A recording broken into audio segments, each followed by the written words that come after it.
आज तरुण पिढी तंबाखू असेल, सिगरेट असेल, या सगळ्या विळख्यामध्ये सापडायला लागले. आज मुंबई पुण्यासारख्या शहरामध्ये तर तसे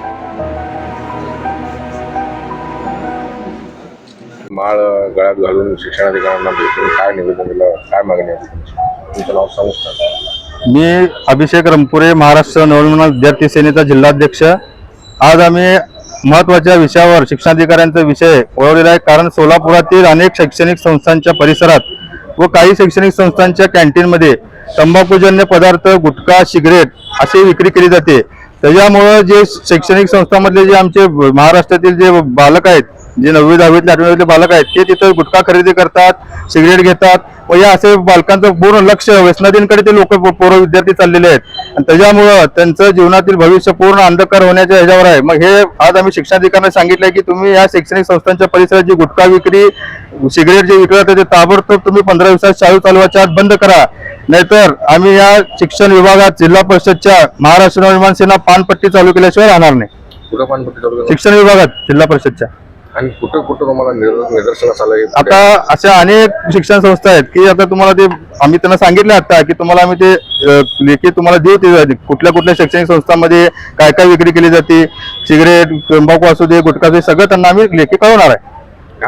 आणि त्यांचंही म्हणणं आलं की आम्ही याला 100% आम्हाला तुम्ही चांगला विषय आमच्याबद्दल पोहोचला, तुमचे आभार म्हणले ते. आणि त्यांनी म्हणले की लवकरात लवकर 8 दिवसात आम्ही तर कारवाई करू. सगळ्या शैक्षणिक संस्थांच्या मुख्याध्यापकांना पत्र देऊ की तुमच्या परिसरात जर गुटखा विक्री, सिगरेट विक्री होत असेल तर ते ताबडतोब तुम्ही बंद करा, असं त्यांनी आम्हाला आता आश्वासन दिलेलं आहे.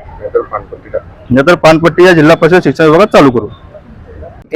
सोलापूर शहर असेल किंवा सोलापूर जिल्ह्यातील ज्या काही शैक्षणिक संस्था आहेत त्या संस्थांच्या 100 मीटर परिसरामध्ये तंबाखूजन्य पदार्थ, गुटखा असेल, सिगारेट असेल, हे विकण्यासाठी उच्च न्यायालयानं बंदी केलेली आहे. उच्च न्यायालयाचा आदेश असताना देखील अनेक संस्थांच्या आजूबाजूला या ठिकाणी पान टपरे असतील, किराणा दुकान असतील, चहा कॅन्टीन असतील, या माध्यमातून तंबाखूजन्य पदार्थाची विक्री केली जात आहे. हा प्रकार महाराष्ट्र नवनिर्माण विद्यार्थी सेनेच्या निदर्शनाला आला. आजची तरुण पिढी व्यसनाधीनतेकडे जात आहे.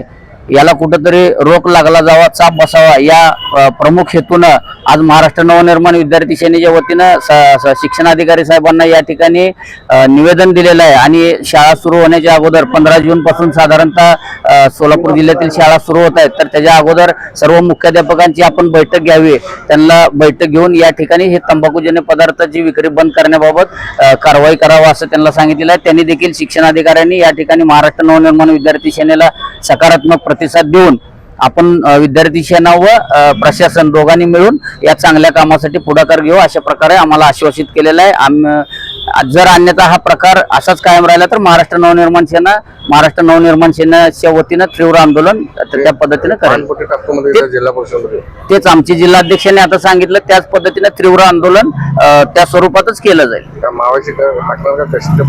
पानटपरी जे काही तंबाखूजन्य पदार्थ आहेत त्या पद्धतीनं केलं जाईल. अभिनव आंदोलन या ठिकाणी महाराष्ट्र नवनिर्माण सेनेच्या वतीने केलं जाईल.